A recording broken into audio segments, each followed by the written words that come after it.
3 days after our baby was born, my husband finally came home, but he wasn't alone. He brought a woman I didn't know.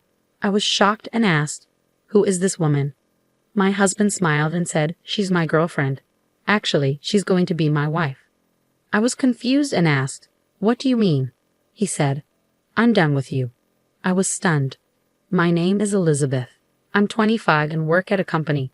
My boyfriend John recently proposed to me. We met in high school, started dating in our first year, broke up during our senior year, and then reconnected after college when we ran into each other at a gathering with old classmates.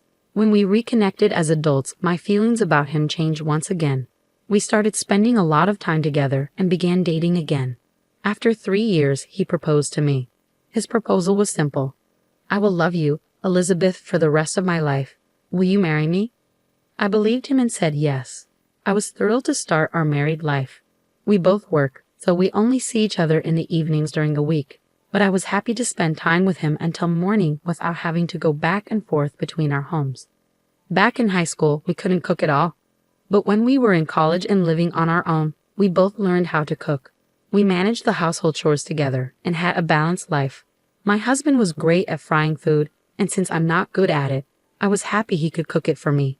On the other hand, I was good at cooking Japanese dishes, like simmer vegetables. My husband used to praise my cooking, saying it was just right, not too rich and not too bland. I thought we would keep supporting each other and live happily together. A year into our marriage, I found out I was pregnant. I was overjoyed and quickly told my husband, "John, I'm pregnant." He looked surprised and just stared with his mouth open, like in a cartoon. "John, oh my God, I'm going to be a father." "Well, your reaction is a bit slow. You really surprised me. I'm so excited." "Yeah, I'm excited too. If we're having a baby, we'll need to do our best." My husband was thrilled about the pregnancy, and I was looking forward to raising our child together. At first, he was very concerned about my health. "Elizabeth, take it easy, okay? If it gets too hard, you can quit your job." "Thank you, but I'll try to work until my maternity leave." "All right, I'll handle the house chores." "Thanks." Thanks to my husband's support, I was able to rest well during the morning sickness. As I entered a more stable part of my pregnancy, the time for delivery was getting closer. But then my husband started coming home late. "Did you work late again today?" "Yes, I've been letting my coworkers handle things. Now that you're doing better, I thought I should put in extra time at work to make up for the days I left early." "I understand. So you're working overtime even though you're busy at work. I appreciate it, but your health is important too. I don't want to be out of a job when the baby arrives." "That's true. I'm a bit nervous about being alone at home, but if that's the case, I won't blame him." "Well, maybe I'll stay at my parents' house during my maternity leave." My husband looked relieved and agreed. "That's good. Then I can work extra hours without worrying." I would miss seeing my husband until after the baby is born, but I was grateful for the support from my parents. So as soon as my maternity leave started, I moved back to my parents' house. It felt easier to be in a familiar place and not have to handle household chores. Having my mom nearby also made me feel more secure.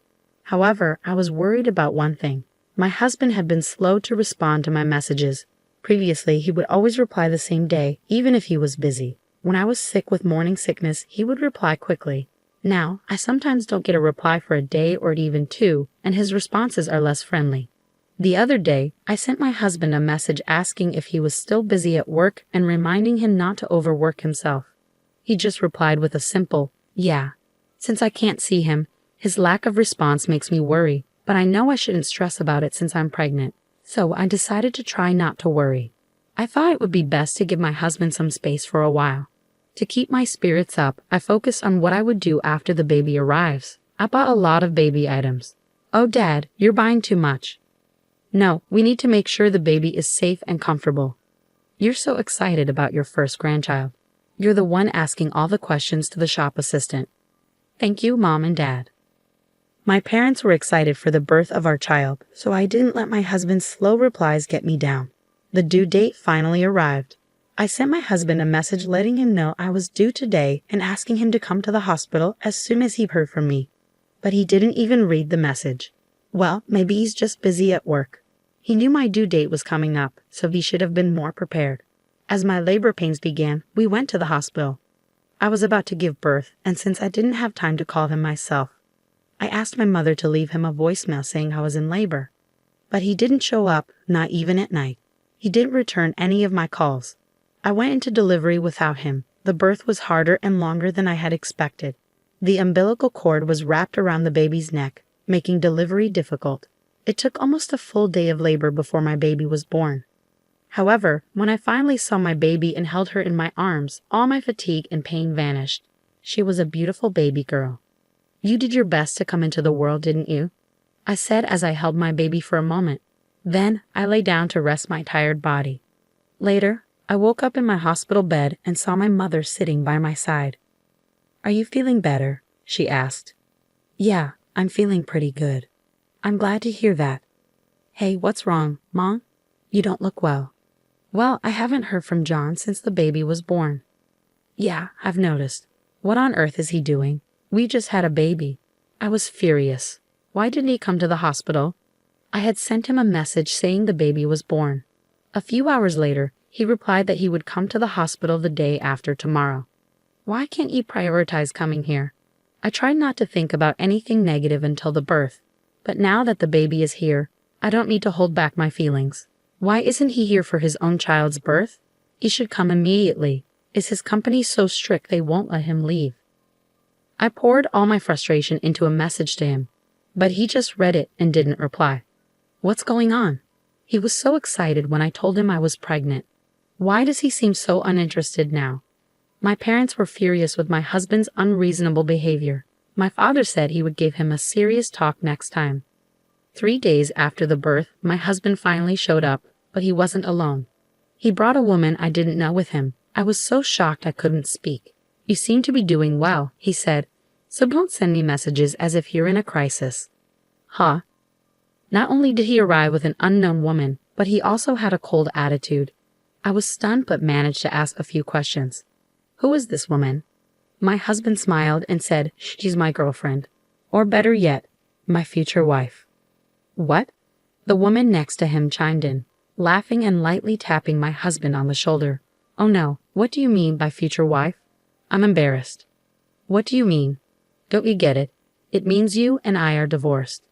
What? Wait a minute. Are you saying you were having an affair?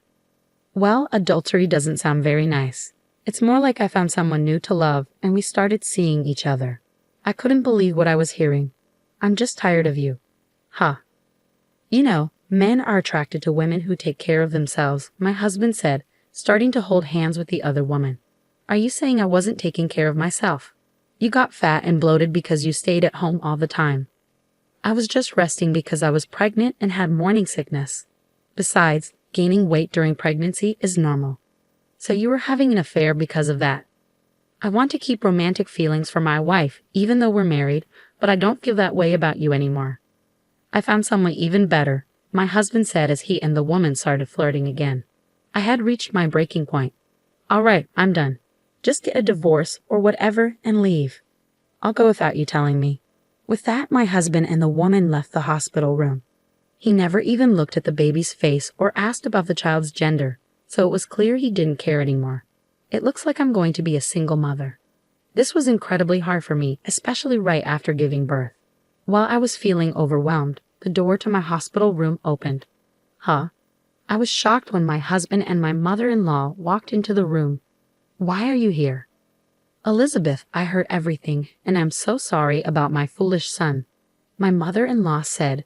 She had bumped into my husband and his girlfriend in the parking lot, questioned him and heard the same story I did.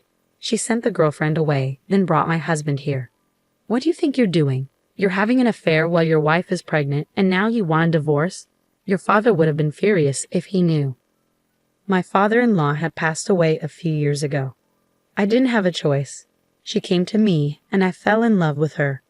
How could I have married such a man? I said, "You clearly care about her so much.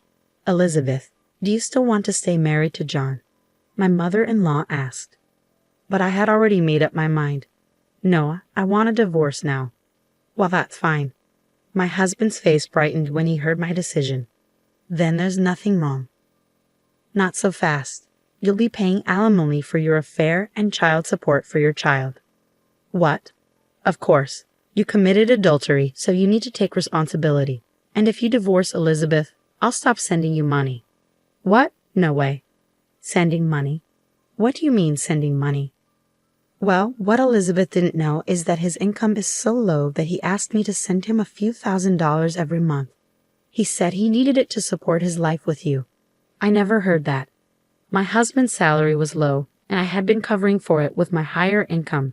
In other words, he had been using the money my mother-in-law sent him to support his affair. This pushed my mother-in-law to her breaking point. I'm going to make you pay back every penny I've given you. I'm cutting all ties with you. Don't ever come back to my house. No, wait. Elizabeth, I'm sorry for all this. I'll find you a top-notch divorce attorney and you can get as much money as you can from him. Oh, thank you very much. My mother-in-law left the hospital with my husband. I made sure to demand alimony and child support from him. And of course, I also sought alimony from his mistress. My husband ended up deep in debt, and my mother-in-law abandoned him. The woman he was seeing also left him once she realized he no longer had any money. He spent his days struggling to pay alimony and child support while living alone and poor. I have no intention of letting my child see my ex-husband. I want him to feel regret for the rest of his life while he deals with the financial consequences. Meanwhile, I've returned to work as a single mother and am working hard to raise my child. I still stay in touch with my mother-in-law and share pictures of my grandchild with her. Even though my ex-husband was awful, I'm grateful to have met my wonderful mother-in-law. Having an affair while pregnant is unforgivable, and I wish there were a harsher punishment for him. But at least the woman got rid of someone like him. I hope you and your daughter find happiness together from now on.